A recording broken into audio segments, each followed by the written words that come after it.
There's a certain kind of friendship that only happens once in a lifetime. The kind that starts when you are too young to understand what you are looking at.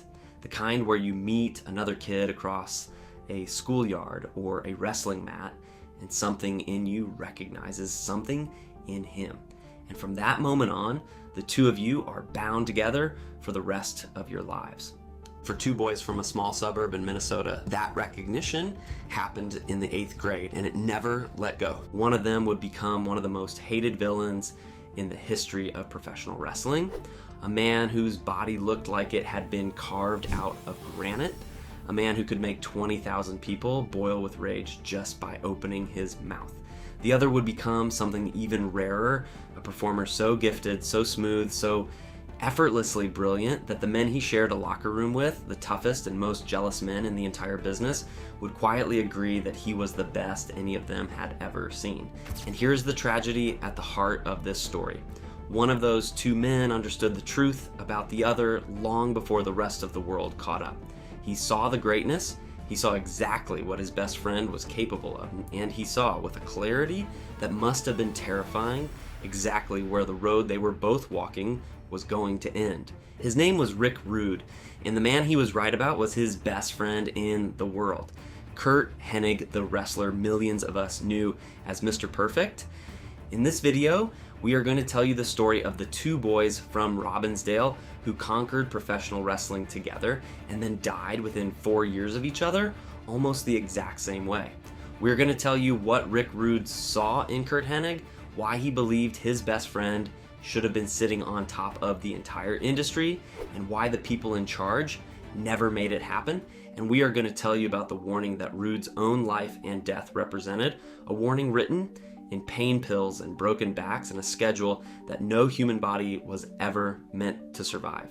A warning that Curt Hennig himself would eventually scream at the top of his lungs to anyone who would listen. They still did not listen, and by the time this story reaches its end, you will understand that the most heartbreaking thing about Rick Rude being right was not that he was proven correct, it was that being right saved absolutely no one. But before we get to the ending, you need to understand the beginning, because the two of them started in the exact same place, and that place matters. Robbinsdale, Minnesota in the 1970s was not the kind of town you would expect to produce anything at all. It was a working class suburb just northwest of Minneapolis. Ordinary houses, ordinary streets, long, brutal winters that drove kids indoors and toward the one thing that could burn off all that restless energy, wrestling. Amateur wrestling was in the water there. It was in the high school gyms and the local clubs, and for reasons that nobody has ever fully been able to explain, that one small town became one of the most productive breeding grounds for professional wrestling talent in the history of the sport. Curt Hennig, Rick Rude, Tom Zink, Nikita Koloff, John Nord, Barry Darsow, an entire generation of future stars came out of the same handful of blocks. Many of them would go on to train under a legendary Minnesota tough guy named Eddie Sharkey, who ran wrestlers through his school and sent a stunning number of them straight into the national spotlight. But before any of that, before the fame and the arenas and the television cameras, they were just neighborhood kids, and two of them were closer than all the rest. Curtis Michael Hennig was born on March 28, 1958, and he was, in the most literal sense, born into the business. His father was Larry Hennig, known to wrestling fans across the upper Midwest as Larry the Axe Hennig, a genuine star of Verna Gagne American Wrestling Association. So Curt did not discover wrestling. Wrestling was the family trade. He grew up around the arenas, around the locker rooms, around men twice his size who made their living pretending to try to kill each other. Most kids raised that way either run from it or drown in the shadow of the father. Curt did neither. He simply decided he was going to be better than all of them. Richard Irwin Rude was born on December 7th, 1958, just a few months after Curt, and where Hennig had wrestling in his blood, Rude had raw physical dominance in his. He was an extraordinary all-around athlete. He excelled at everything he tried: football, boxing, and most famously arm wrestling, where he became so feared that he could reportedly beat men twice his size. He had a body that looked like it had been designed in a laboratory and a jaw that looked like it had been chiseled from stone. He was, in every physical sense, an intimidating human being long before he ever put on a pair of wrestling trunks. The two of them met in 8th grade, and according to the way Curt would tell it decades later, they were kindred spirits from the very start. Two young men cut from the same cloth, always plotting something, always scheming, always looking for the next adventure. Their friendship deepened through their teenage years and into adulthood. They went on hunting trips together. They spent countless hours in each other's company. It was the kind of bond that most people are lucky to feel even once, and these two had stumbled into it before they were old enough to drive. People who knew them both in those years describe an easy, almost brotherly rhythm between them, a shorthand that came from a lifetime of shared history. They pushed each other, they competed with each other in everything. And beneath the constant needling and the practical jokes that Curt in particular became famous for, there was a loyalty that never once wavered across 3 full decades. And then they both chose the same impossible profession.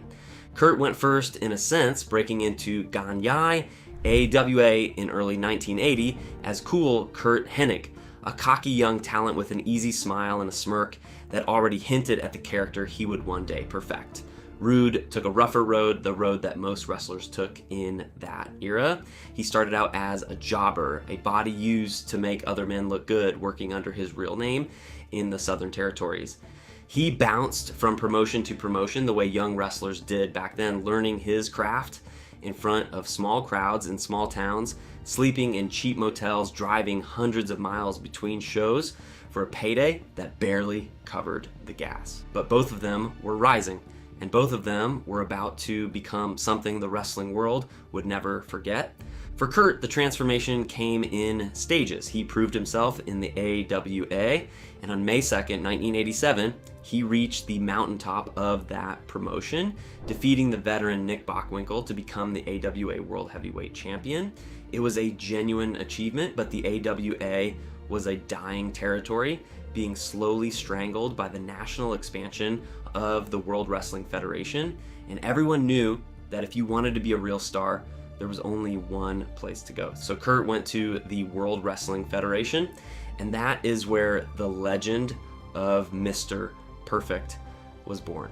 The gimmick was simple and it was genius. Mr. Perfect was a man who was quite simply perfect at everything. He would throw a football and catch it himself. He would sink an impossible basketball shot. He would bowl a perfect game and hit a hole-in-one. The vignettes that introduced him to the World Wrestling Federation audience were some of the best character-building segments the company ever produced, and they worked because of one crucial detail. Curt Hennig actually was that good. The athleticism was not faked. He really could do those things. The arrogance played so well because underneath it, there was a genuine, undeniable ability that no amount of jealousy could argue with. And in the ring, he was on another level entirely. Curt Hennig could make anyone look good. He took bumps that no one else would take, flying across the ring and flipping upside down to make his opponent's offense look devastating. He sold pain better than any man of his era, and when it was his turn to shine, he was crisp and fluid and utterly convincing. He was paired with the greatest manager in the history of the business, Bobby the Brain Heenan, and the two of them formed one of the most entertaining pairings of the entire golden era. He went on a lengthy undefeated streak that ran for the better part of 2 years, and he became a 2-time Intercontinental Champion who wore that mid-card belt with such prestige that fans and peers alike started talking about it as though it were a world title. Meanwhile, Rude was undergoing his own transformation. He had found his character, and it was the perfect counterpart to what his best friend was doing. He became ravishing Rick Rude, the arrogant ladies' man, the narcissist who insulted the crowd, singled out a woman in the audience and forced a kiss on her while her boyfriend or husband seethed. He would peel off his robe to reveal that ridiculous, magnificent body, and he would gyrate and preen and dare the entire arena to hate him, and they did. God, they hated him, which was exactly the point. Rude climbed the World Wrestling Federation ladder too. He won the Intercontinental Championship. He had a legendary feud with the Ultimate Warrior, one of the most physically imposing programs of the era, trading that title back and forth and eventually challenging Warrior for the World Wrestling Federation World Championship itself inside a steel cage at SummerSlam 1990. And that is the year everything came together. 1990, the year when the two boys from Robbinsdale were both at the exact same time at the absolute peak of their powers in the biggest wrestling company on earth. In that summer, there were no two more effective, more despised, more valuable villains in the entire World Wrestling Federation than Mr. Perfect and ravishing Rick Rude. Two kids who had met in the 8th grade in a small Minnesota town were now standing at the very top of the mountain together. It was the kind of thing that does not happen. It was the kind of thing that should have been impossible. And they had done it. But even here, at the height of it all, you can see the first outline of the injustice that would define Curt Hennig's career. Because in that summer of 1990, when the company needed someone to step into the main event and challenge the champion for the biggest prize in the sport, they gave that spot to Rude. Perfect, despite being arguably the better in-ring performer, was kept in the upper mid-card. Close to the top, but never quite touching it. And that pattern, that maddening career-long pattern of Curt Hennig being just below the ceiling, was already beginning. This brings us to the heart of everything, to the thing Rick Rude understood that so few others were willing to say out loud. Rick Rude believed his best friend was the best wrestler in the world. Not one of the best. Rude was not a man who handed out compliments easily. He was famously prickly, famously demanding, a perfectionist about his own work, and dismissive of anyone he thought was not carrying their weight. But when it came to Curt Hennig, there was no debate in his mind. He had watched this man since they were children. He had seen the raw ability up close for decades, and he knew with the certainty of a man who had spent his whole life around great athletes that Curt Hennig belonged on top of the entire industry. The frustrating thing is that Rude turned out to be completely, unarguably correct, and it did not take a genius to see it. Everyone who ever worked with Curt Hennig eventually said some version of the same thing. Hulk Hogan, a man not known for giving away praise that might diminish his own legend, said that everyone in the business checked their egos at the door when they walked into a building where Curt Hennig was working, because you simply could not outwork him, outshine him, or outperform him. Hogan called him the best of the best. Ric Flair, the man who considered himself the greatest of all time, chose Curt Hennig as one of his most trusted allies, and spoke of his talent with real reverence. Decades after his death, when wrestling historians and fans debate the single greatest performer to never win a world championship in the World Wrestling Federation, the conversation almost always begins and ends with the same name, Curt Hennig. That phrase should stop you cold. The greatest to never win a world championship, because it is not a compliment, it is an accusation. It is a permanent historical record of a promise that the industry made and never kept. Curt Hennig was good enough to be world champion a dozen times over. Everyone knew it. Rick Rude knew it before anyone, and it never ever happened. Why? The answers are the kind of answers that make wrestling fans furious to this day. Politics, timing, the reluctance of the top stars to hand the ball to a younger man who might outshine them. The company's preference for larger-than-life cartoon supermen over a technically flawless craftsman who happened to look like a normal, if extraordinarily fit human being. There was always a reason, there was always a next time, and the next time never came. Think about what that actually meant on a human level. Curt Hennig showed up night after night and did the finest work in the entire company, and then he watched the biggest prizes handed to men he could out-wrestle in his sleep. He did it without public complaint because that was the code. You did the job. You made the other man look good. You trusted that your turn was coming. Rude, watching first from inside the same locker room and then from the vantage point of a rival company, did not have to keep that faith quiet. He knew his best friend was being robbed of the one thing his career was missing, and he knew there was nothing either of them could do to force the men in charge to see it. Rude saw all of this happening in real time. He saw his best friend elevate a mid-card title to the level of a main event prize and get nothing but a pat on the back for it. He saw the machine take the most gifted performer in the company and slot him just below the glass ceiling over and over again, year after year. And there is every reason to believe it ate at him, because it would have eaten at anyone who loved Curt Hennig and understood what he was watching. But being right about the ceiling was only the first part of it, because there was a second thing Rude understood, and this one was far darker. This one was not about titles or main events or the politics of who got to hold a belt. This one was about survival, and to understand it, you have to understand what the business was actually doing to their bodies. The first crack appeared for Curt in 1991. He was the reigning Intercontinental Champion at the absolute top of his game when his back gave out.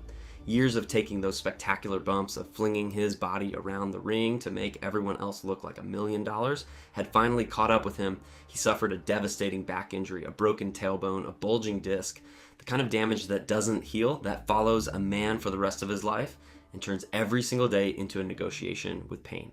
And here's the part that tells you everything about the culture of that era.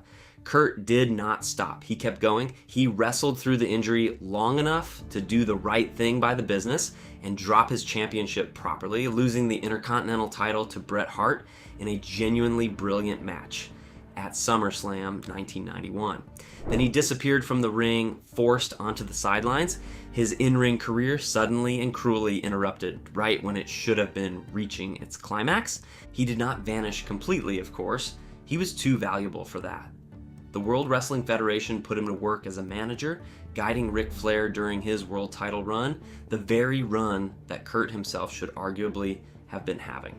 Then they put him behind the announce desk, where his quick wit and easy charisma made him a natural. He would come back to wrestle in sporadic bursts over the next few years, teaming with Randy Savage, feuding with Flair and with Lex Luger, always reminding everyone just how good he was, and always being pulled back to the sidelines when his back flared up again.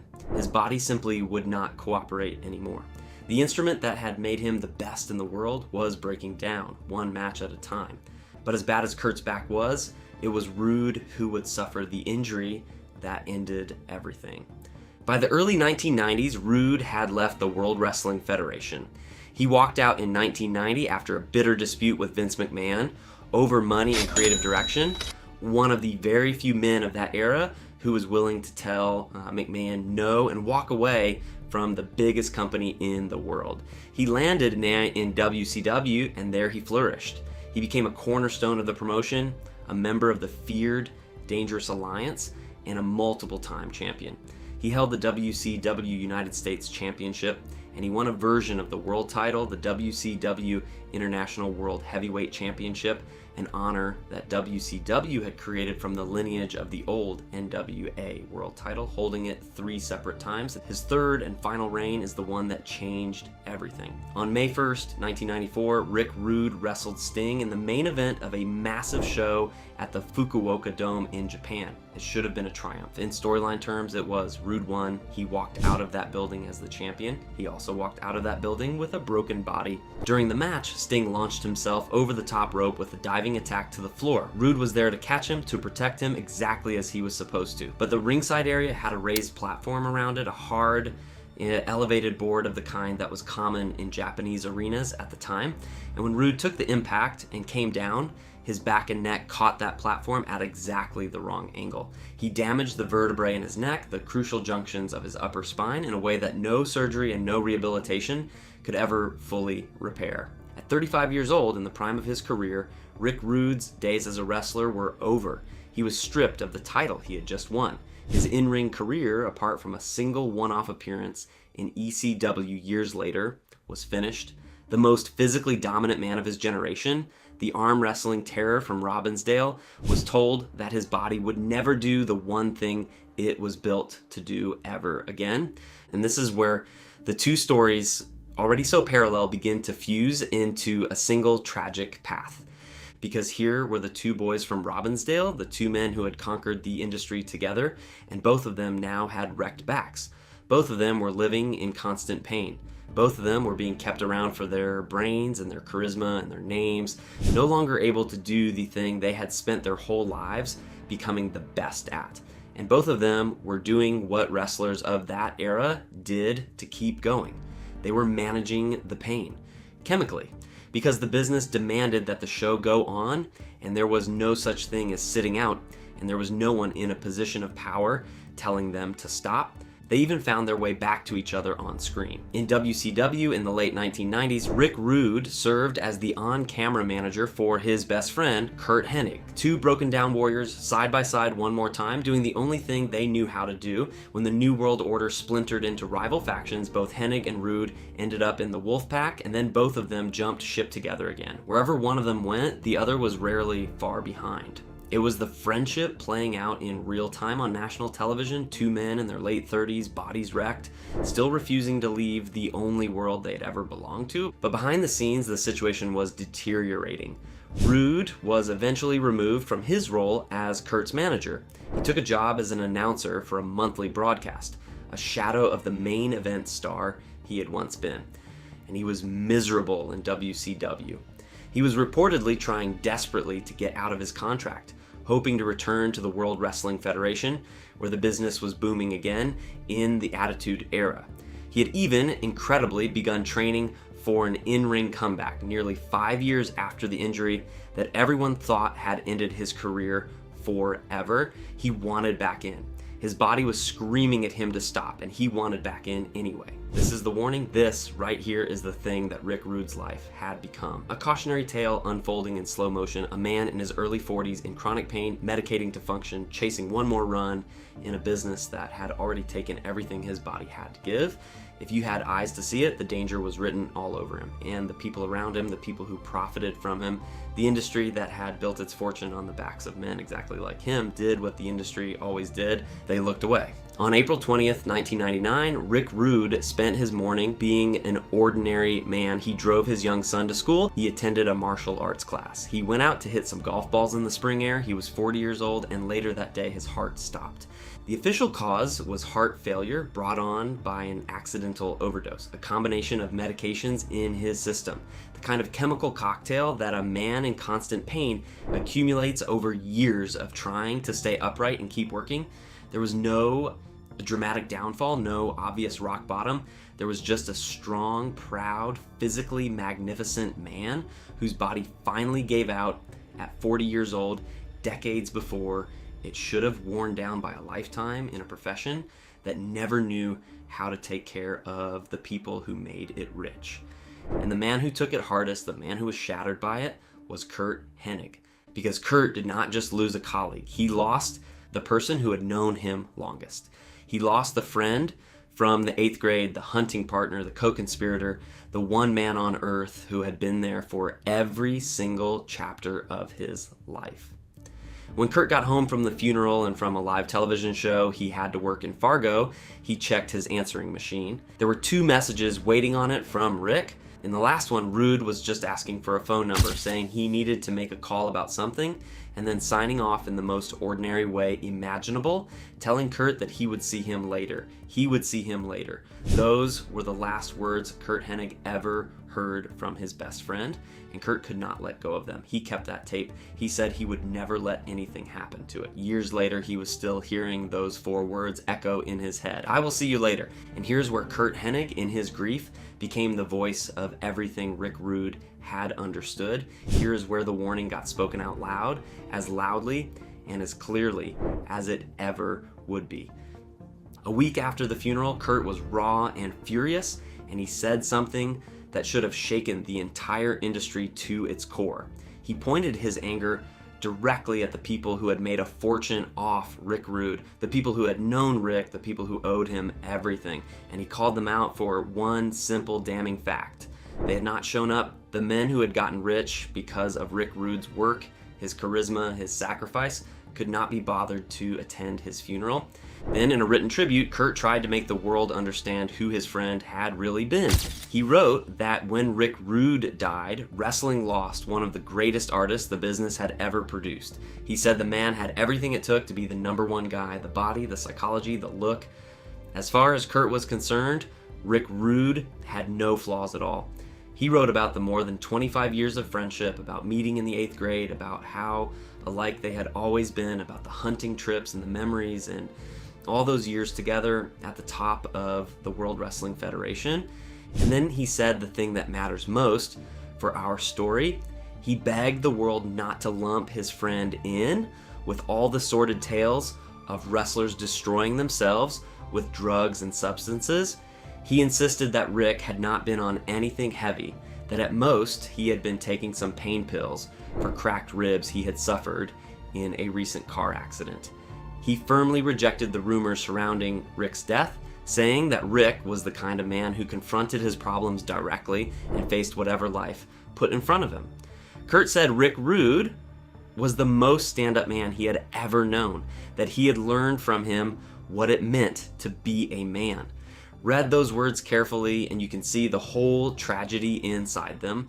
A grieving man defending his best friend, unable or unwilling to fully name the thing that had killed him, insisting it was just some pain pills for the ribs. Because in the world they lived in, pain pills were not a scandal. Pain pills were just Tuesday. Pain pills were how you got through the match, how you got through the drive, how you got through the year. Everyone was on something for the pain because everyone was in pain because the business made sure of it. There were no guaranteed days off. There was no off season. There was no medical staff whose job was to tell a top star that his body needed to heal instead of perform. The schedule was relentless, hundreds of nights a year on the road for the men at the top of the card, and the only way to keep up was to find something that dulled the damage enough to get back into the ring the next night, and the night after that, and the night after that, for years on end. Curt Hennig was not being dishonest. He was telling the truth as their world understood it, and that truth was the warning. The very thing Curt was describing as normal, as no big deal, as just a few pills for the ribs, was the exact thing that had just killed the strongest man he knew. Rick Rude's death was the loudest possible warning about what this life did to the men who lived it, and the man who understood that warning best, the man who spoke it out loud in his grief, was standing directly in its path.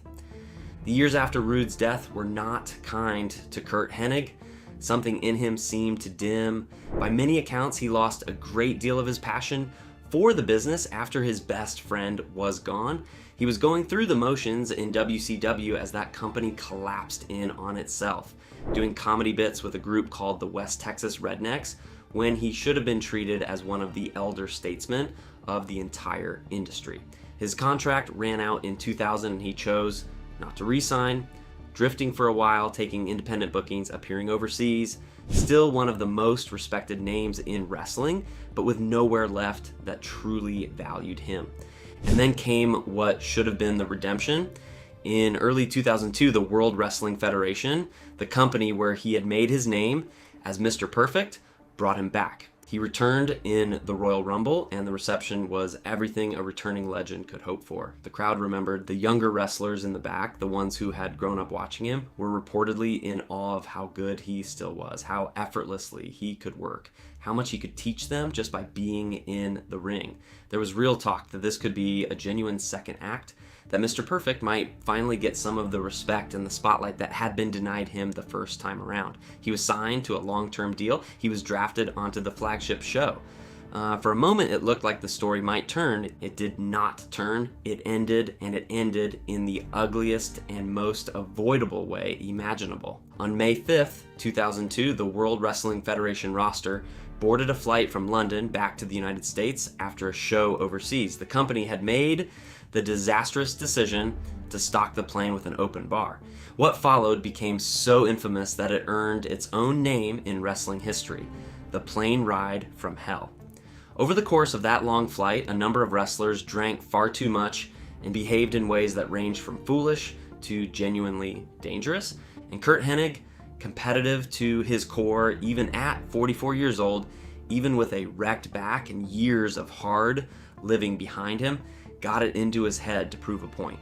On board that plane was a young, terrifyingly powerful rookie named Brock Lesnar, another Minnesota amateur wrestler, a man built like a tank and a fraction of Curt's age.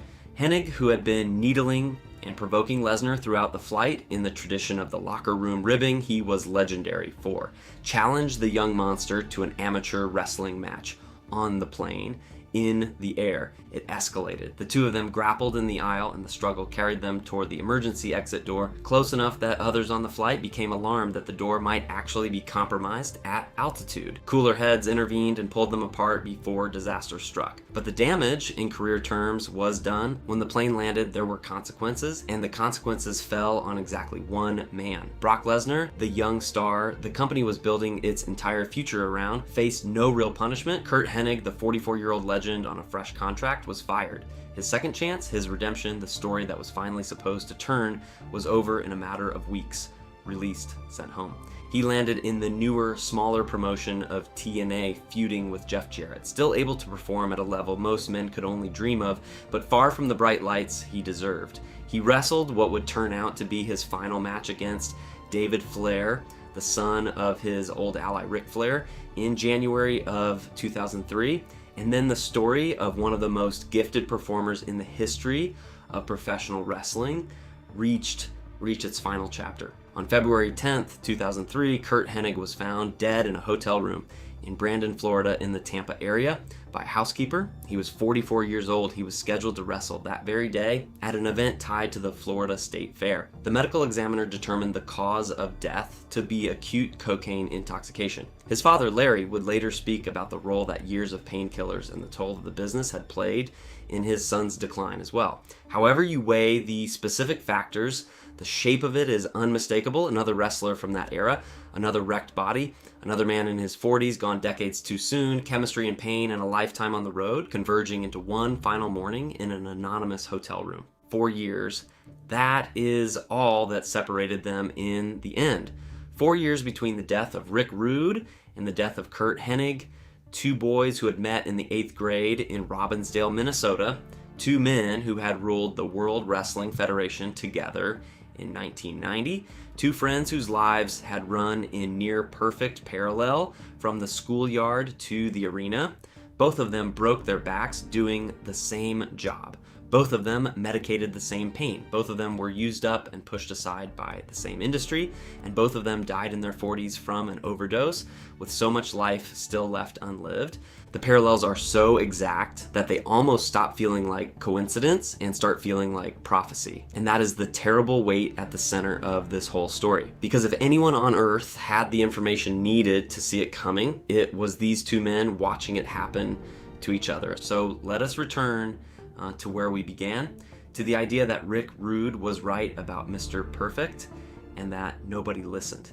He was right about the talent. There is not a single serious voice in the history of professional wrestling who would argue with the claim that Curt Hennig was one of the greatest in-ring performers who ever lived. Rude saw it when they were kids. He never wavered on it, and history has completely vindicated him. In 2007, Curt Hennig was inducted into the WWE Hall of Fame, an honor announced and celebrated by the very company that had never quite been willing to make him its world champion while he was alive. The recognition came, it just came 4 years after he was in the ground. It was announced by a man who had genuinely loved him, the baseball legend Wade Boggs, a friend from outside the wrestling world who wanted to make sure Curt was remembered the right way. The tribute was heartfelt, the words were true, and every single one of them would have meant so much more if they had been spoken to a living man instead of to a memory and a family left behind. That is the pattern of Curt Hennig's entire career, distilled into a single bitter fact. The industry always gave him the flowers eventually, it just could never manage to do it while it still would have mattered to him. He was right about the ceiling.